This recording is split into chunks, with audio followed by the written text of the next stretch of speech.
Welcome to the Scientific Sense podcast, where we explore emerging ideas from science, policy, economics, and technology. My name is Gil Eapen. We talk with world's leading academics and experts about their recent research or general areas of topical interest. Scientific Sense is an unstructured conversation with no agenda or preparation. We cover a wide variety of domains where new discoveries are made and new technologies are developed on a daily basis. We are most interested in how new ideas affect society and help educate the world how to pursue a rewarding and enjoyable life rooted in science, logic, and information. We seek knowledge without boundaries or constraints and provide unedited content of conversations with researchers and leaders who love what they do. A companion blog to this podcast can be found at scientificsense.com, and this podcast is available on over a dozen platforms and directly at scientificsense.net. If you have suggestions for topics, guests, and other ideas, please send them to info@scientificsense.com, and I can be reached at gil@eapen.info.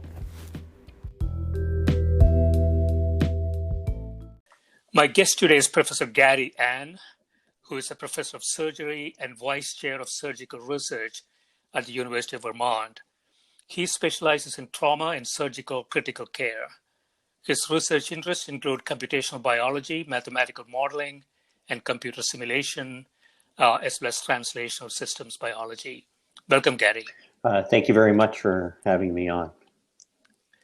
Absolutely. So I want to use one of your older papers to set up the context and the background, and it's called In Silico Experiments of Existing and Hypothetical Cytokine-Directed Clinical Trials Using Agent-Based Modeling, in which you say the objective is to introduce a form of mathematical modeling called agent-based modeling, ABM, and demonstrate its potential uses in the evaluation of the dynamics of the innate immune response, IIR, and the development of possible treatments for systemic inflammatory response syndrome, SIRS, or multiple organ failure.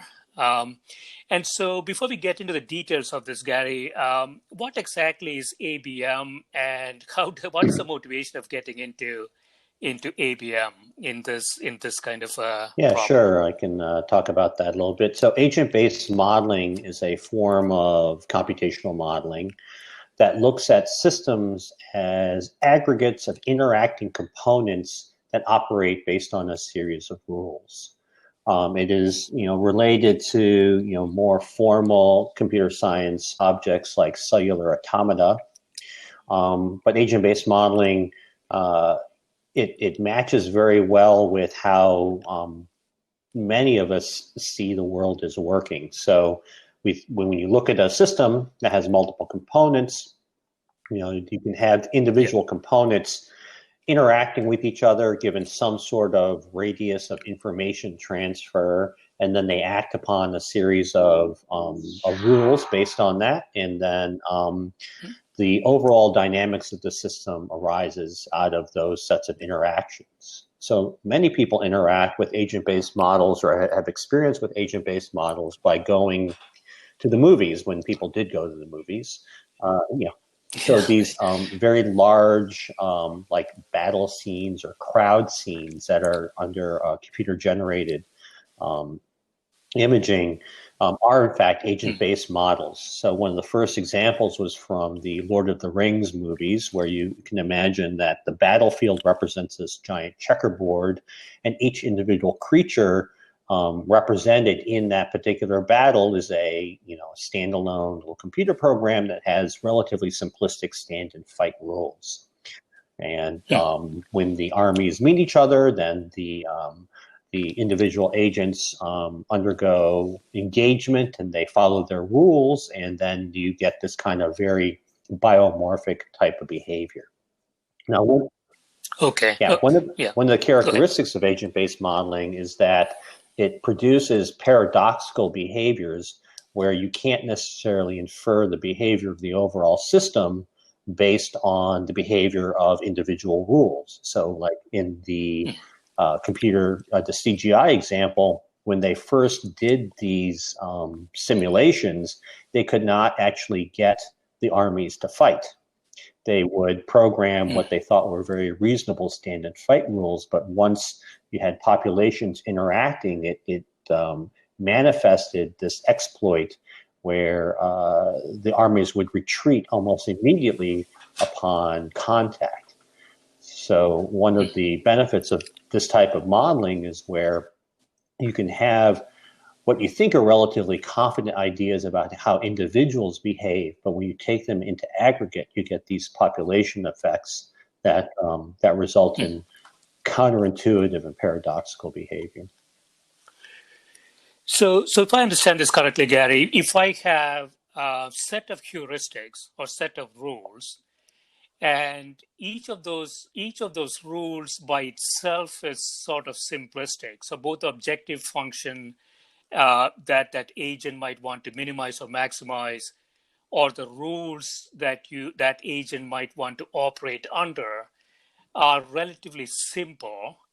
And then are you assembling then a group of those types of agents? And there might be interrelationships between them, but each of them could be defined more simplistically, and then you're looking at what the net effect might be at the system level. That's exactly the issue. And I think one of the benefits of this type of modeling is sometimes you can look at those, rules of how individuals behave. And you can make an inference on how the system would behave as an aggregation of those agents. It turns out, however, that the interaction networks are very important in determining how that overall system behaves, and you can't necessarily assume that you can understand how the overall system functions based on how individual rules occur. Yeah, so this is very amenable to biological systems, and that is where you focus on. And presumably, when we look at a complex biological system, we can look at the components of that system, and the components are probably more easily definable, but often both from a kind of pharmaceutical perspective as well as other type of intervention perspective.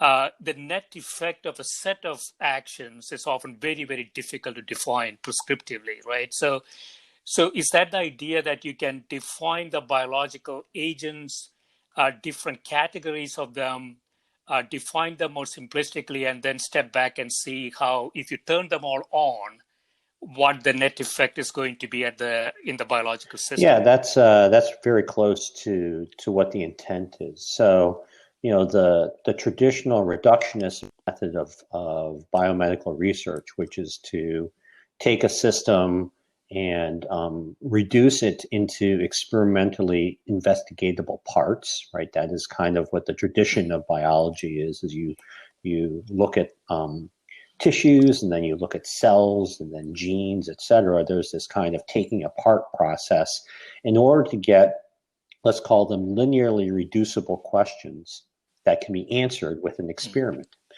And basically the sum total of almost the entire sum total of mechanistic information we have about how biology works is a result of, the successes of cellular molecular biology.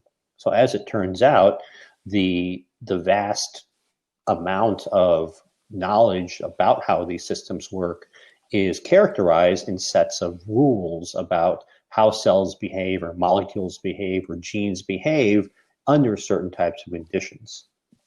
And so I think that is, part of the challenge associated with this reconstructive property or paradoxical behavior when you're dealing with populations of these entities. So for instance, I'm sorry.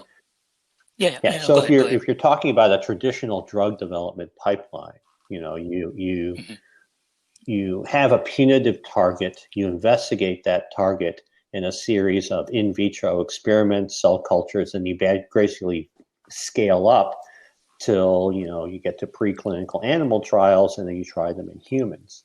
Well, each one of those translational steps is a very, very lossy process. You have to make a whole series of inferences. And, it turns out in general that, given the failure rate of most, drug candidate molecules, the failure rate is extraordinarily high. So there's this reverse, I call it the reverse Humpty Dumpty effect, where the standard, process of doing biomedical research is to take a system apart into its component pieces, but you can't kind of put those pieces back together in a way that captures the richness of the original system. And agent-based modeling is a way to do that within a computer simulation. Right. Yeah, that's very interesting. So these types of issues actually exist in financial markets, in organizations, complex organizations. I was at Pfizer in the 90s, and pharma R&D, as you described, has this problem, right? So we have a variety of functions in the organization: clinical, manufacturing, toxicology, a variety of other functions. They all have sort of prescriptive objective functions that they're trying to minimize or maximize. And ultimately, when we think about the R&D process as a complex set of things that need to integrate different things together, we don't really have a good idea of how those things are going to interact with each other. And so it's a similar situation, right? So we don't really have ex-ante expectation of what the behavior is going to be. We know a bunch of components there that we can understand, but we don't really know the interactions between the components, or any kind of complex other behavior that might emerge, right, in the system because of those components. And so I want to jump into one of the other papers here to make it very practical. And it's entitled "Examining the Controllability of Sepsis Using Genetic Algorithms on the Agent-Based Model of Systemic Inflammation." You want to talk a bit about that paper and what the objective was, and how you applied ABM there? So, to step back just very briefly, that original paper that you described, which I think is from 2004, was essentially a proof of concept showing that if you took essentially the state of knowledge that was present in the critical care community in the late 1990s about how things actually work, and you instantiated that knowledge within an agent-based model, it essentially makes that knowledge map go. It makes that static diagram of interactions into a movie. If you had such an object and you had tested the anti-cytokine trials that ultimately failed in the late 1990s, you would have seen that they would have failed, right? So the idea is that you were using the computational representation of knowledge as essentially a filtering mechanism to identify what will not work. Right. It's just too simplistic a representation. Well, which part is too simplistic representation? Whatever we do in the clinical trials or any kind of R&D process, I guess our natural tendency would be to sort of reduce the complexity, right, and make it more understandable and more usable. But in the process, you actually use a lot of the rich characteristics. And you're making a whole series of essentially opaque inferences, right?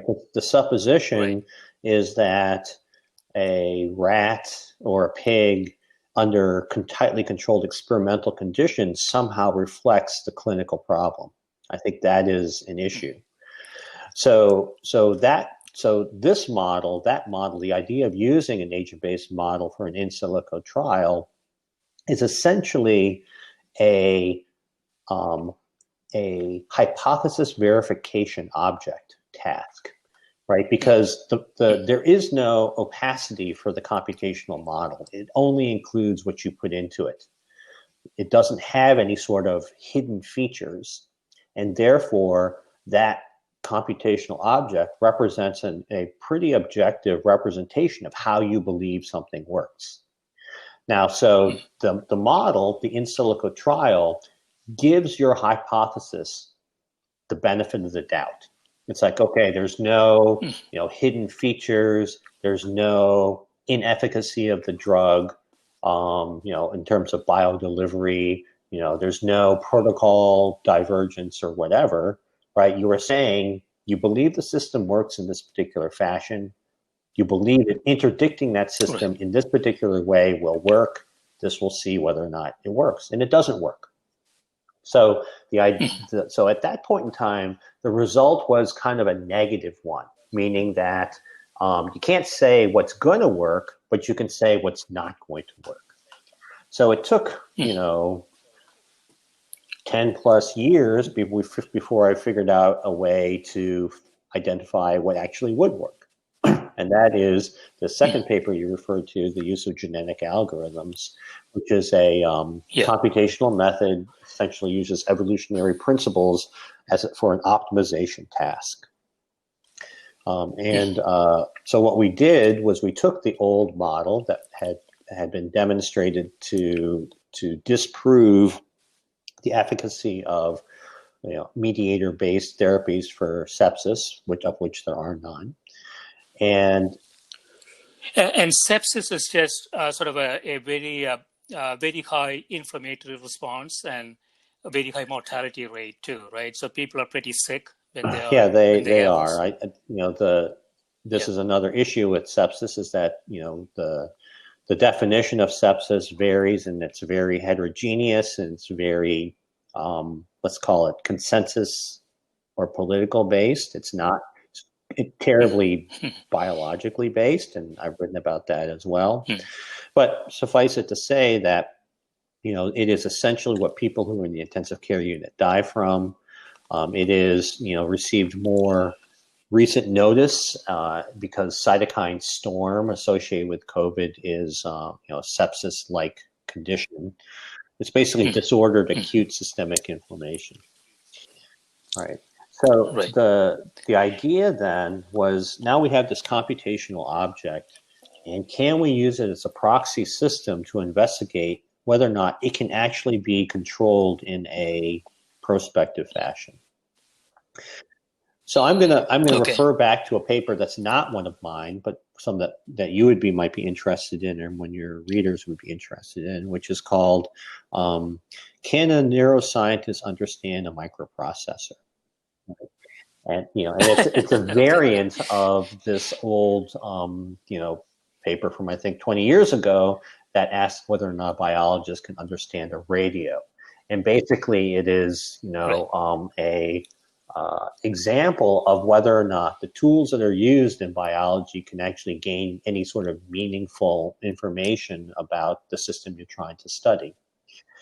I'm talking about it in this particular context because that paper uses a microprocessor, a ground truth object, to test the methodology that's being used in biology. And that's what the agent-based model in this particular circumstance is being used for. So the genetic algorithm here, again, you sort of described the trial and error process. So you have a hypothesis, you can test it, you can figure out if it most likely doesn't work. So you have set of hypotheses that don't appear to work, but is a genetic algorithm there is really kind of feeding that those results of those experiments and really let it evolve into something a little better? Not exactly. In this particular circumstance, the thing that's not being optimized is not the hypothesis underlying the agent-based model. There's other research working on that. Rather, it is the idea of trying to find a set of multimodal and temporally variable therapies that might work. So let me expand on that just a little bit. So people may have heard about precision medicine or personalized medicine. It's used primarily in the context of cancer. But the idea in terms of sepsis is one of the stated challenges of doing clinical trials in sepsis is the complete heterogeneity of the sepsis population. And drugs may not work because patients are different from each other or different from themselves at different times in their time course, and the idea of a one-size-fits-all therapeutic intervention will not work. And the logistics of doing combinatorial therapeutics, particularly those that are going to vary over time, is just not tractable in the clinical setting. You don't have time also. Well, you don't. I mean, you can't actually figure out how to do that, because let's say that you had 4 different drugs you might have to give in 4 different combinations every 12 hours, and you had to figure out how does that actually work. That's a multi-dimensional optimization problem which cannot be done in the real world, but that's exactly what genetic algorithms are for. So this particular paper said, okay, we're just going to determine whether or not this particular system can be controlled, and therefore we will construct a genetic algorithm focused on optimizing cytokine manipulation of the model for every 12 hours for the first 7 to 14 days, and see whether or not you can actually affect the mortality of a high mortality cohort. Is it personalized for an individual, or is it well? So the GA presents a generalizable, multifactorial, and multidimensional intervention that works for the largest group possible. So in this particular circumstance, it takes essentially, I think it was a 80% mortality cohort and drop that mortality rate to 10%. Now that's a static policy. That's a consistent policy that requires manipulating 12 cytokines in different directions every 12 hours. But that is applied lockstep. To get personalized, you need to do adaptive therapy, and that requires the application of a particular control policy at a particular configuration of the system. So that's a different type of machine learning called deep reinforcement learning that most people have heard about in the recent past with respect to the game-playing AIs from DeepMind. So AlphaZero, AlphaGo, AlphaStar, these systems who train AIs to play games, that system, we have applied that to this particular model as well, to create an adaptive, personalized approach to controlling sepsis. Okay, and so the generalizable algorithm, it's sort of an initial conditions or an initial model, and that could take reinforcements back. It could improve over time, and it can adapt to the individual it's being applied to. So the GA was just a concept demonstration to say that the system could theoretically be controlled to some degree. In its current form, the GA is not directly related to the deep reinforcement learning process, though we have more exotic combined approaches to deal with some of the model improvement aspects. When you go into the machine learning world, though, that implies that you're using historical data to sort of predict or cluster patients, right? So how does that fit with sort of the ABM? Right. So at this point in time, mechanics? we need to make a distinction between model-based DRL and non-model-based DRL. Right. So the game playing AIs are model-based deep reinforcement learning. And the way that those systems work is they have essentially computational representation of the game, and they essentially fill out the possibility and trajectory space of that particular problem with enough density so that effective probabilistic decision trees can be made. Right. So Most people do not do model-based DRL in the medical area, and what they try and do is they try and use prior data to construct, these decision trees based on available data. So one of the more commonly popularized ones is the DRL AI trained for the virtual clinician for sepsis management. Now that one, that model is a model-free DRL, and its control space, right? The control space that the AI has is essentially pressors and fluids. So it can, decide based on, historical data, which one of things that should be done. There are, problems with that because it cannot actually generate novel counterfactuals for what happens if you don't do something. So the penalties for the, for the decisions are not objective, let me put it that way. But it can't try anything new. So if you do model-free DRL, what you described is exactly the problem, is that you can't actually test a new therapy. You can't actually try something that hasn't already been implemented in the clinic and actually been, run at scale, had lots of people who've gotten it.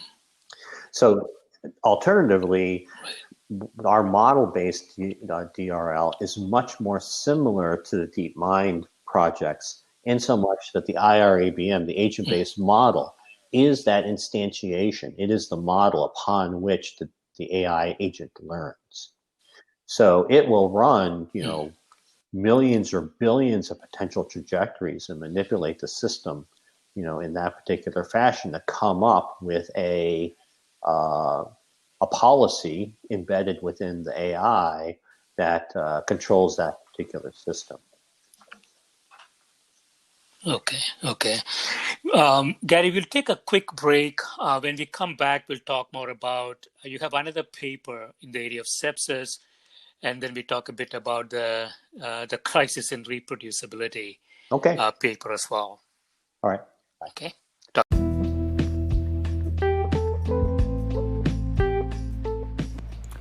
This is a Scientific Sense podcast providing unscripted conversations with leading academics and researchers on a variety of topics. If you'd like to sponsor this podcast, please reach out to info@scientificsense.com.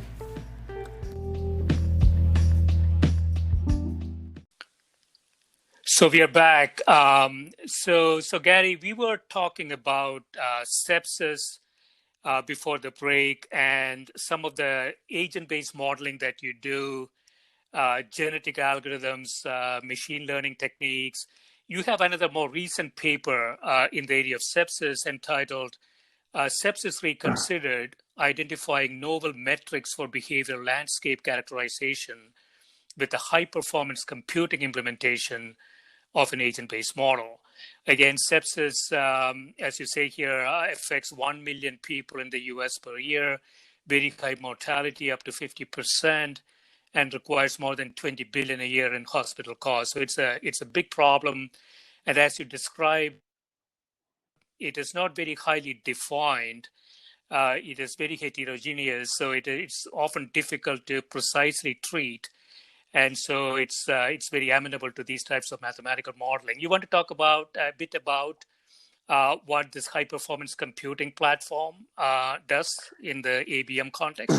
Sure. So, high-performance computing is supercomputing to most people. And the idea here is that you can generate simulated populations at much greater scale than are possibly clinically possible. And the reason you want to do this is because of the heterogeneity that you previously mentioned.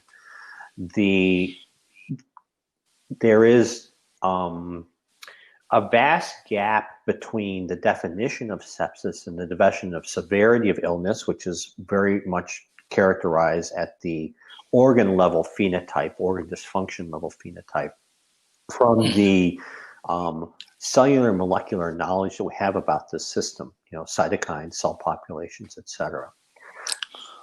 Right. So people have tried to use very rough types of characterization of groups of patients suffering from sepsis based on biomarker panels, gene expression data, transcriptome data, these types of things.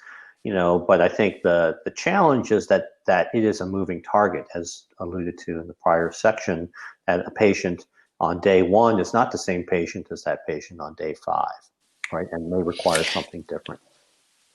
Yeah, so for my own understanding, Gary, so sepsis is a condition, right? So you can get there from variety of disease states, Yep. right?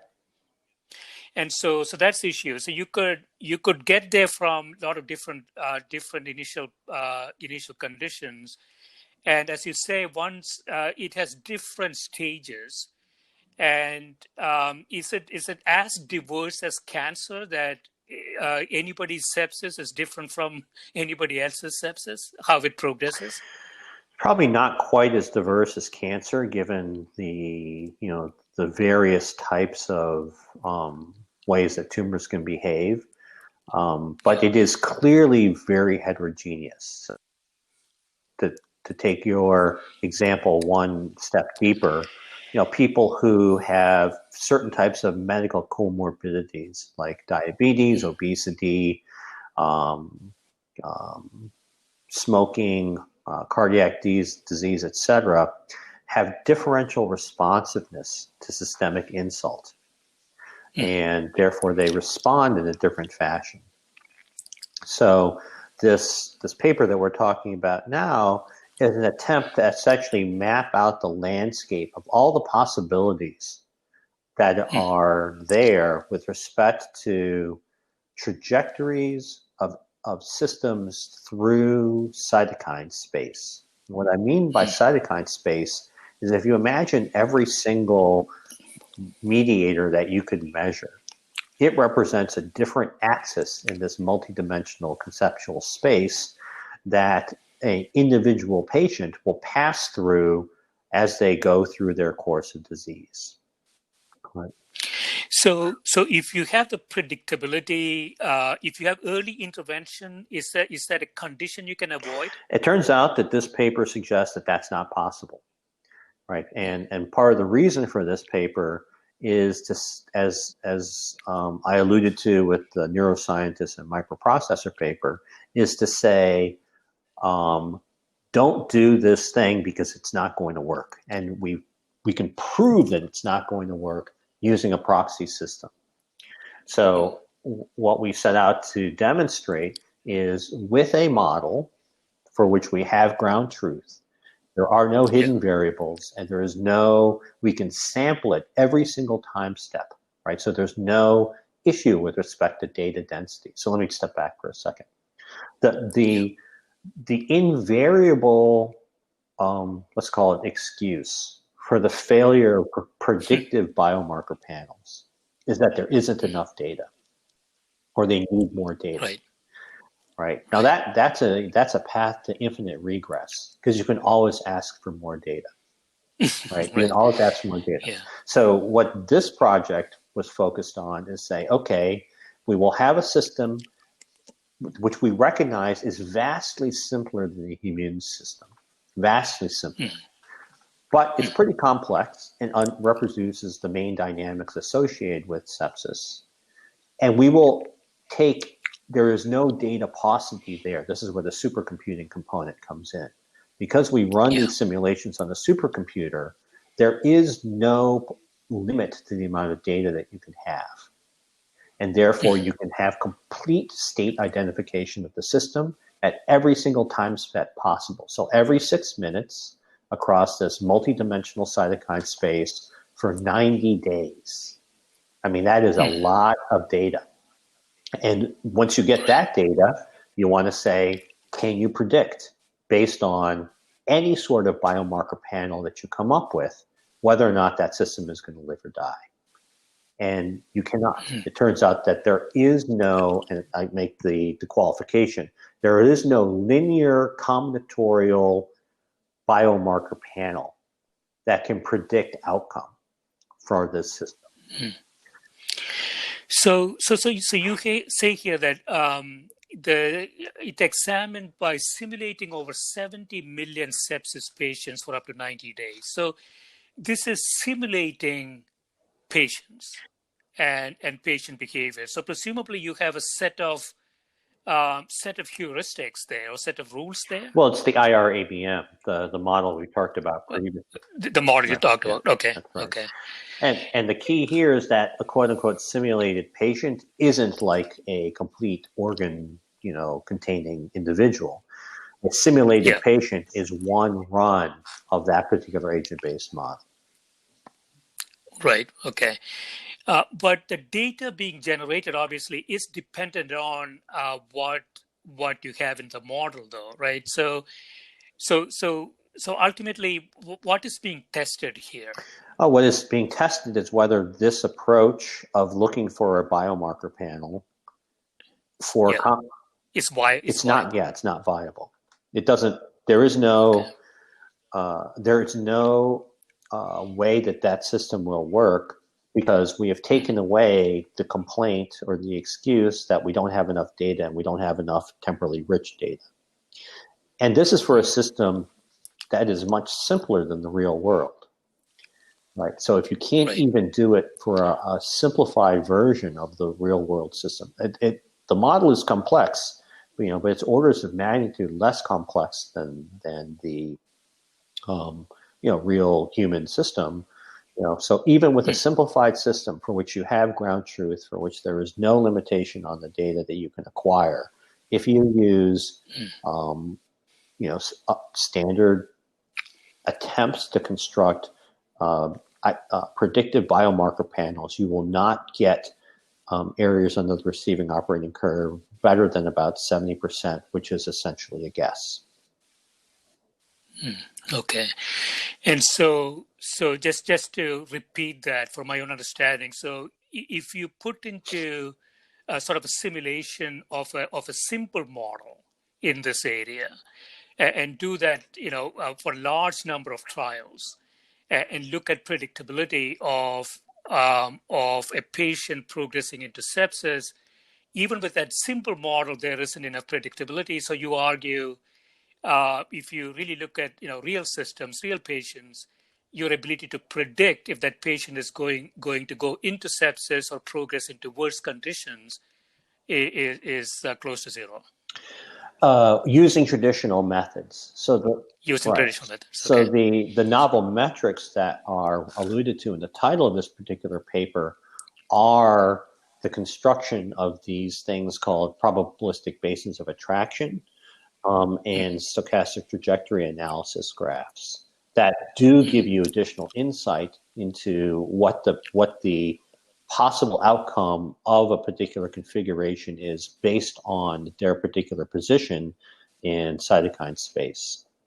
So if you think about, and this I think is a really important concept, is that biological systems are probabilistic systems, that they deal with inherent uncertainties associated with them. So an analogy that you can use, which is a very rough analogy, is that these probabilistic basins of attractions are not completely different from the idea of electron shells as probability distributions in quantum mechanics, where the position of an electron follows some topological probability distribution based on features associated with its charge, etc. And similarly, we can construct these probability clouds of where individuals may or may not be based on their position in multidimensional cytokine space. So have you shown that such a process has a high level of predictability? Well, it shows that you cannot predict with any. Oh, it's still, so you still cannot Well, predict. I mean, Okay. so what you can do is you can get probabilities, but if your probabilities are poor, right, then you can't predict. So you can find outliers where you have a 90%, 95% chance, 99% chance of either living or dying.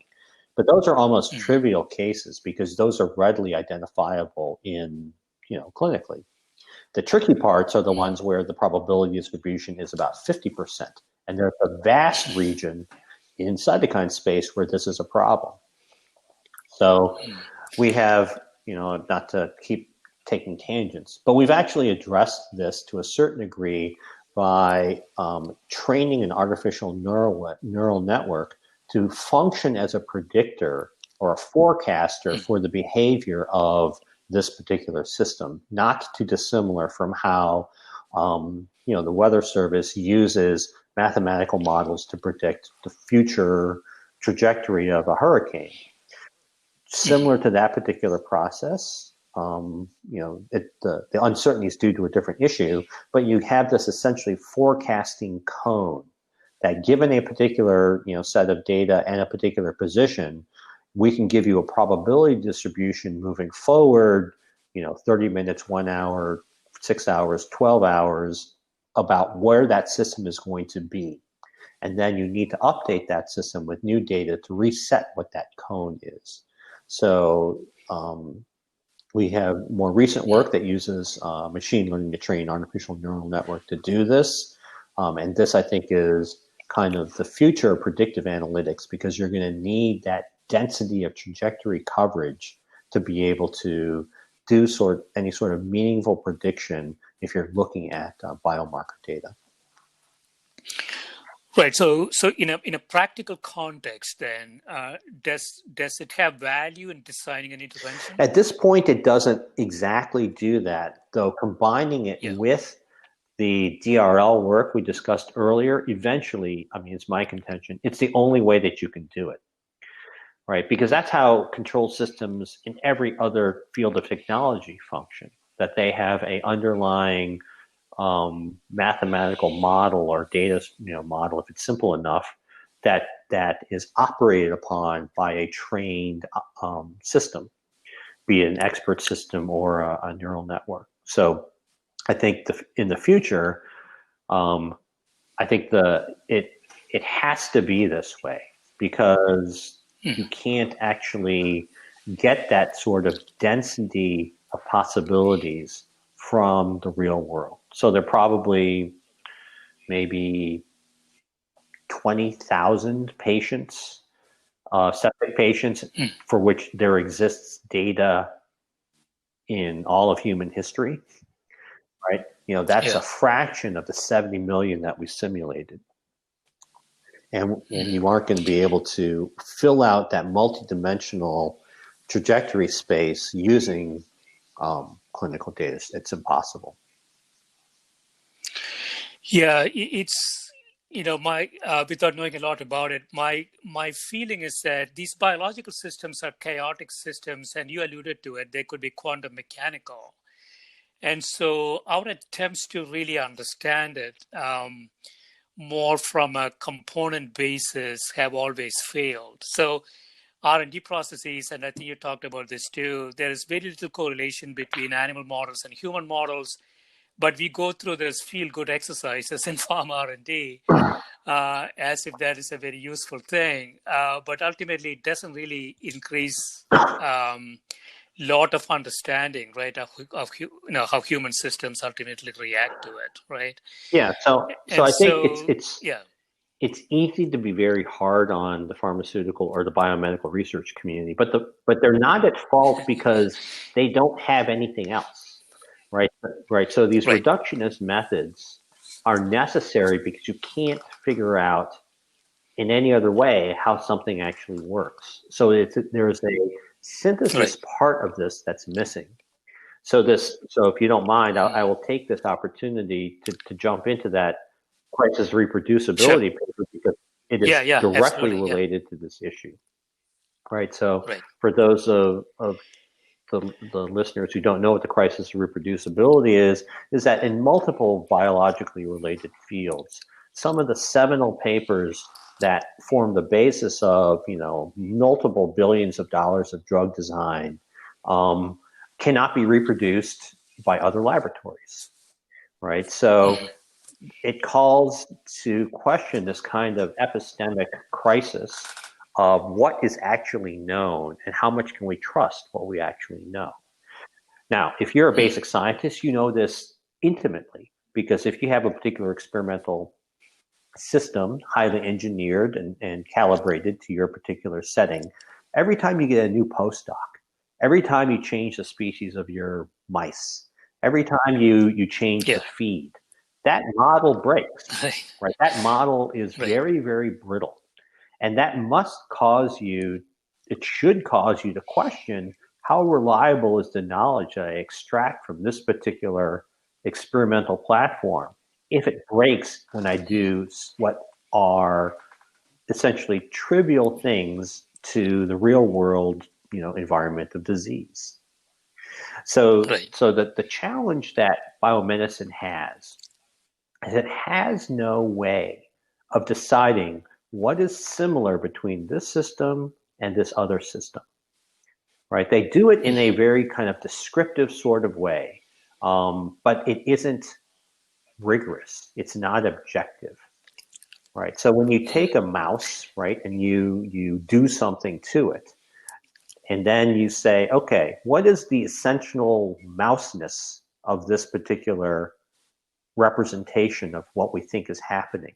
That would allow me to say what is going on in this mouse is similar to this other mouse, right? So we want to be able to have some mechanism of conserving what is similar when we look at it in different types of, let's call them trajectories. So this goes back to the idea of multiple trajectories from similar rules that is at the core of agent-based modeling, where you can have exactly the same sorts of rules, but you can have multiple different behavioral trajectories based on all sorts of individual perturbations, right, that occur to that particular object over time.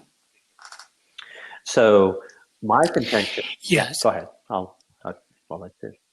No, I was just going to say, so again, for my own understanding, so the biomedical research, as you mentioned, because the systems that they're attempting to manipulate, to influence are so complex, they just do the experiments, they just look at the data, and what you're saying is that the reproducibility of those experiments are not very high. If I understand you correctly, Gary, what you're saying is that you can abstract that mathematically. If you can abstract that mathematically, then perhaps you can improve the reproducibility of the experiment. Right. So let's take out the example of bad data. Right. So let's assume that there's no measurement error, but you have two different mouse experiments that are performed by different postdocs, and you get two sets of data that are very different. Now, you don't have measurement error. Now, you haven't done the right protocol or something like that, but the fact is that mouse is able to produce that data. Whatever it is you did to it, you're able to generate that particular data, right? So, and this is one of the novel parts of this idea, is that you actually want very messy data. You want data that's got a very wide spread, because in order to hit those particular data points, right, you need that heterogeneity of data serves as a constraint on whether or not you can find a configuration of your underlying hypothesis structure or model that can achieve those sorts of things. So why is this important? This is important because every scientist recognizes that mice are not humans. Everybody knows this, right? I mean, it's like trivial, and yet people constantly say, "Oh, it worked in mice, and therefore has promise in humans." It's that particular step, right? There is no there's no way to do useful failure if you don't have any sort of object that can be refined through that particular translational process. Yeah, so we use this term mouse model, right? Again, correct me if I'm wrong. What you're saying is that there is no model unless you can show some sort of mathematical computational model of what the experiment is. Because when we say it's a mouse model, there's a set of assumptions that go around it. And like you say, we can now take it to human. We expect certain toxicity and certain efficacy, but you often don't find any of those, right? The correlations there are very, very, very, very low.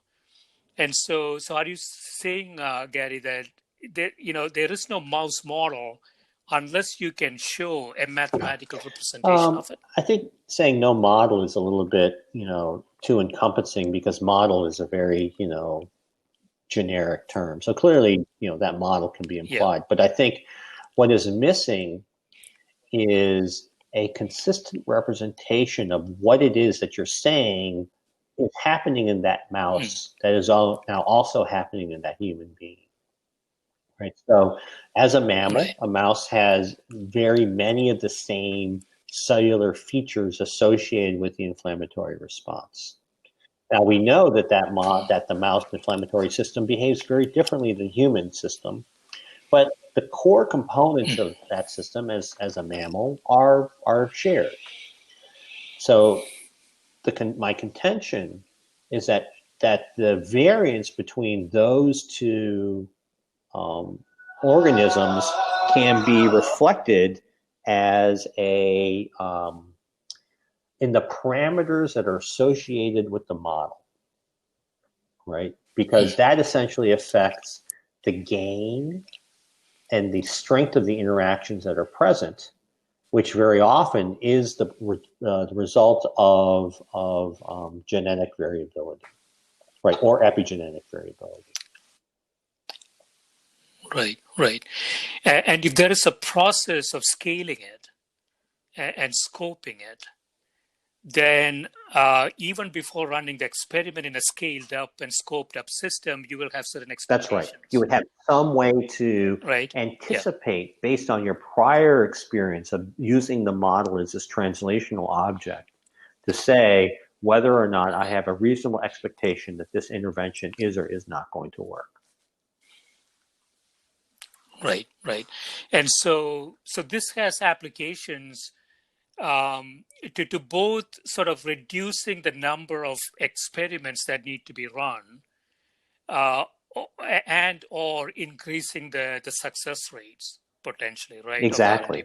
And is absolutely essential if you're going to do personalized medicine, because the same principle applies to clinical interpatient heterogeneity, because we're all human beings. The wiring is all the same, right? The parameters by which we respond are slightly different, right? Based on our genetic makeup, comorbidities, et cetera, right? So if you're trying to reproduce the heterogeneity of the clinical population, you need this grounding of the computational object upon which you now layer the various aspects of parameter space.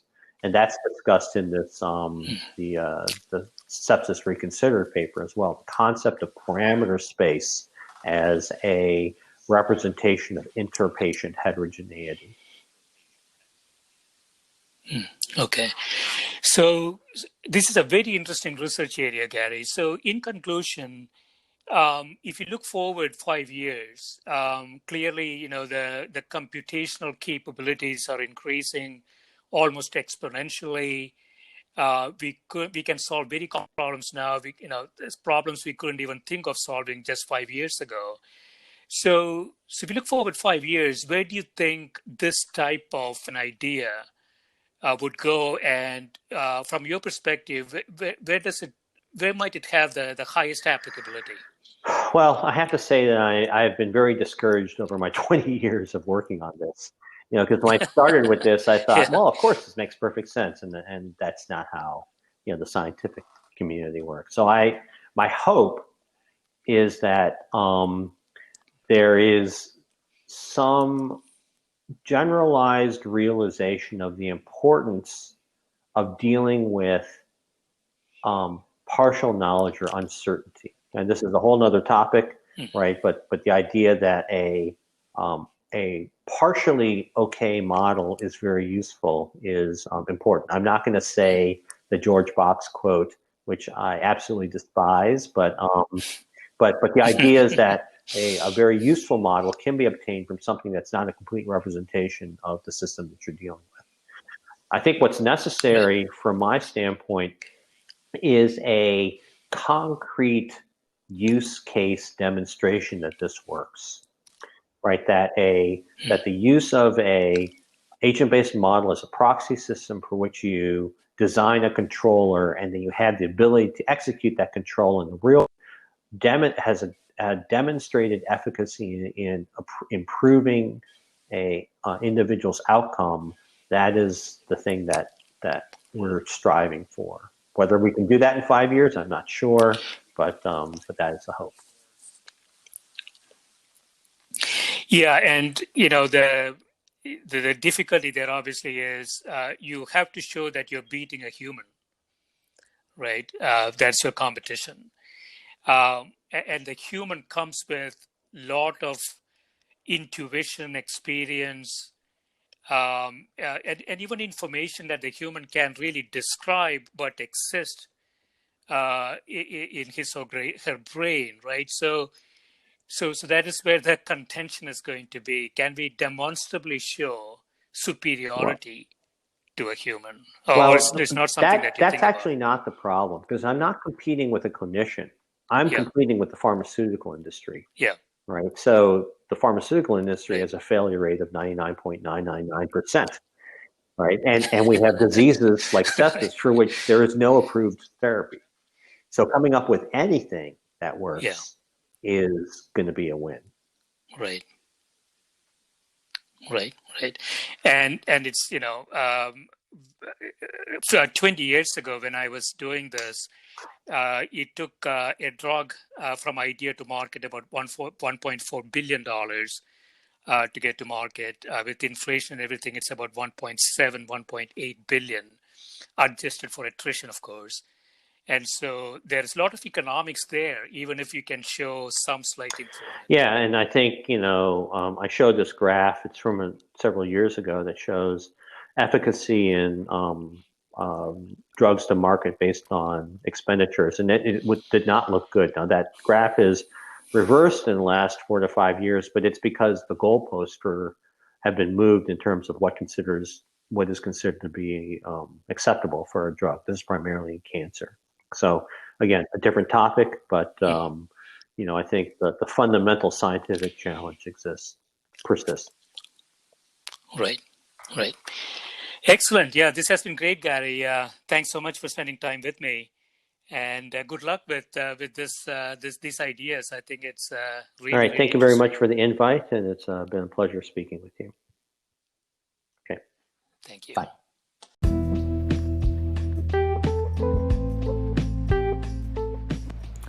This is a Scientific Sense podcast providing unscripted conversations with leading academics and researchers on a variety of topics. If you'd like to sponsor this podcast, please reach out to info@scientificsense.com.